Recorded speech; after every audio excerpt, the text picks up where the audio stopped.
The Cursed Wedding Ring. Hello friends, welcome to the Horror Ghost Stories. The story begins. The rain poured in relentless sheets, a fitting backdrop to the day Lucas had always feared. After years of scouring antique shops, flea markets, and estate sales, he had finally unearthed the perfect ring for Sophia. Its delicate gold band twisted into intricate vines, crowned with a blood-red ruby. The jeweler had assured him it was a one-of-a-kind piece, though she had hesitated before selling it. Her warning echoed faintly in his mind, old things carry stories, some better left untold. Lucas had dismissed her words as an old woman's superstition, but now, as he knelt before Sophia in their favorite secluded park, a shiver ran down his spine. He shook it off, presenting the ring with a hopeful smile. Sophia gasped, her hands trembling as she accepted his proposal. She slid the ring onto her finger, and for a moment, it seemed as if the world itself held its breath. That night, Lucas awoke to Sophia's whisper. She stood at the bedroom window, silhouetted by the moonlight. Her voice was low, distant. "Do you hear it?" she asked without turning. Lucas strained his ears but heard nothing beyond the wind. "Hear what?" She turned to him, her eyes glinting with an unnatural sheen. "The singing. It's beautiful." The next morning, Sophia seemed herself again, laughing off her strange behavior as a vivid dream. But Lucas noticed subtle changes. She spoke in her sleep, murmuring in a language he didn't recognize. Shadows seemed to cling to her longer than they should, and her once warm hands grew cold, even in the summer sun. A week later, their home descended into chaos. Mirrors shattered without cause. The scent of decayed roses permeated the air, no matter how much Lucas cleaned. Most disturbing of all, Sophia began to disappear for hours at a time, returning with no memory of where she had been. Desperate, Lucas returned to the jeweler, clutching the receipt. The old woman's face paled when he mentioned the ring. "You should never have given it to her," she whispered. "That ring belonged to a bride betrayed on her wedding night." She cursed it with her dying breath, vowing that no union sealed with it would ever know peace. Lucas's stomach churned. "How do I break the curse?" The jeweler's eyes darkened. "The ring must be returned to where its story began, the abandoned chapel in the woods. But beware, it will fight to stay with her." That night, Lucas confronted Sophia. She recoiled as he explained the curse, her voice rising in defense of the ring. "It's mine. You can't take it from me." Her eyes, now glowing faintly red, locked onto his. Lucas reached for her hand, but the moment he touched the ring, a searing pain shot through him.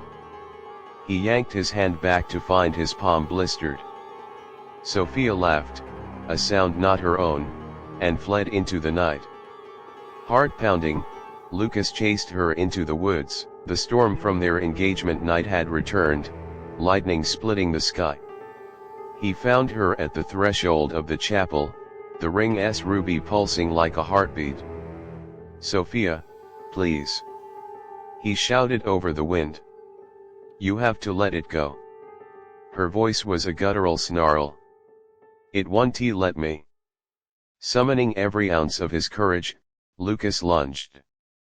The moment his fingers closed around hers, the world exploded in light. A deafening scream tore through the air as the ruby shattered. Sophia collapsed, the ring disintegrating into ash. Lucas cradled her trembling form, relief flooding him as her eyes returned to their familiar warmth. The storm dissipated, leaving the chapel eerily quiet. They left the cursed ruins behind, vowing never to speak of the ring again.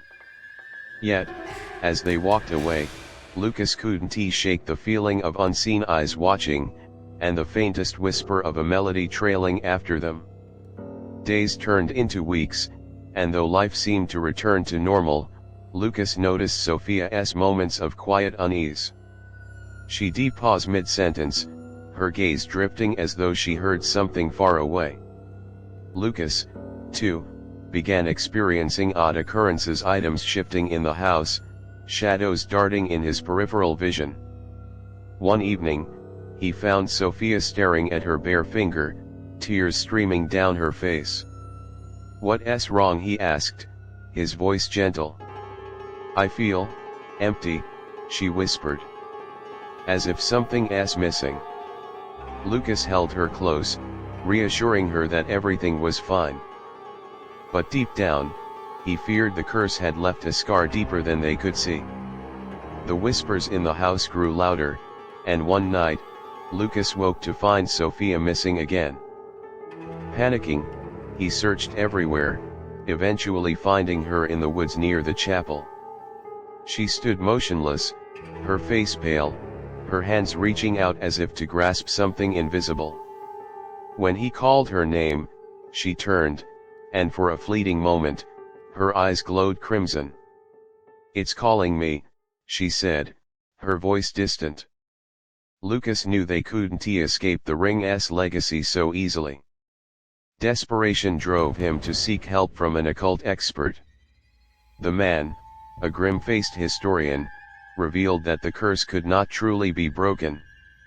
"It's bound to her soul now," he explained. "You can try to suppress it, but it will always seek to reclaim what it has lost." Determined, Lucas followed the historian's advice and performed a binding ritual designed to contain the curse's influence. The ritual involved burying what remained of the ring's ash beneath the chapel's altar and sealing it with sacred markings. As they completed the ritual, a final, anguished scream echoed through the chapel, and the oppressive atmosphere lifted. Sophia collapsed into Lucas's arms, exhausted but seemingly free. They left the woods, their bond stronger for having faced the darkness together. But late at night, when the world was silent, Lucas sometimes heard faint whispers in the wind, a reminder that some stories never truly end. Months passed, and the couple began to rebuild their lives. Yet, subtle changes lingered in Sophia. Her laughter was softer, her smiles rarer. On their anniversary, Lucas planned a small celebration to lift their spirits. He prepared dinner and lit candles, determined to bring warmth back into their home. As they sat down, Sophia reached for his hand, her touch colder than ever. "Thank you, Lucas," she said, her voice sincere but heavy. "For everything." The candles flickered, casting eerie shadows on the walls. Lucas squeezed her hand, trying to push away the unease. "We're stronger together," he said firmly. But his words faltered as he noticed her gaze fixed on something behind him. Turning, he saw nothing but darkness. Yet Sophia's grip tightened, her eyes wide. "It's here," she whispered. The room grew colder, the shadows deepening. A faint, melodic hum filled the air, a haunting echo of the song Sophia had once claimed to hear. Lucas rose, his heart pounding. "Stay behind me," he ordered, though he wasn't sure what he could do. From the corner of the room, the darkness seemed to condense, forming a vague shape. It was neither human nor fully formed, but its presence was undeniable. A pair of crimson orbs glowed faintly where eyes should have been. "Why can't you leave us alone?" Lucas shouted, his voice trembling. The entity seemed to shudder, its form flickering like a dying flame. Then, it spoke, its voice a chorus of anguish and fury. "You broke the bond, but you cannot erase what I am. I am part of her now. Forever." Sophia stepped forward, her eyes wet with tears. "I don't want you. Leave me alone." The entity surged forward, and Lucas acted on instinct, grabbing a candle and thrusting it toward the shadow. The flame seemed to burn brighter, forcing the entity to recoil with a screech. "Go back to where you came from," Lucas shouted, his voice steadying. The entity hesitated, its form wavering. Sophia joined Lucas, her voice steady despite her fear. "You don't control me anymore. I'm free." With their combined defiance, the entity dissolved into the air, leaving behind a chilling silence. The candles steadied, their warm light banishing the lingering shadows. Sophia fell into Lucas's arms, sobbing. "It's over," she whispered, though neither truly believed it. They held each other tightly, vowing to face whatever came next together. And as they extinguished the candles and climbed into bed, the wind outside carried a faint melody, a reminder that the past, no matter how distant, never truly lets go. But even as they tried to move forward, the remnants of the curse seemed to linger in unexpected ways. Plants in the house began wilting inexplicably, no matter how much care they received. The scent of roses, both sweet and rotten, would occasionally fill the air. Lucas found himself waking up at odd hours, his dreams plagued by vivid images of the chapel, of the glowing ruby, and of Sophia standing at the edge of the woods, calling his name. One evening, as Lucas returned home late from work, he found the house eerily silent. The lights flickered, and the air felt heavy with an unspoken presence. Calling out for Sophia, he heard a faint reply from the backyard. He rushed out to find her standing beneath the old oak tree, staring at the moonlit sky. "Sophia," he said softly, stepping closer.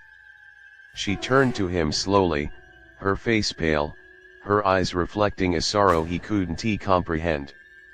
"It's not over," she whispered. "It will never be over." Before he could respond, the wind picked up, carrying with it a haunting melody that sent chills down his spine.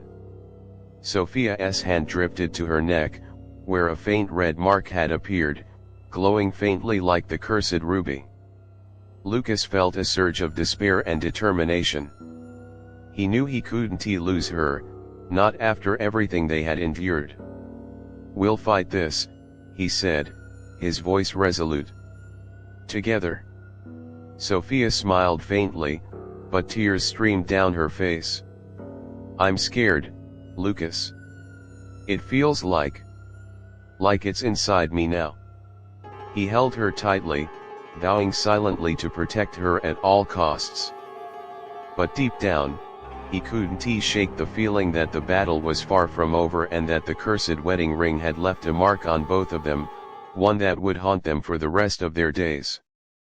The end.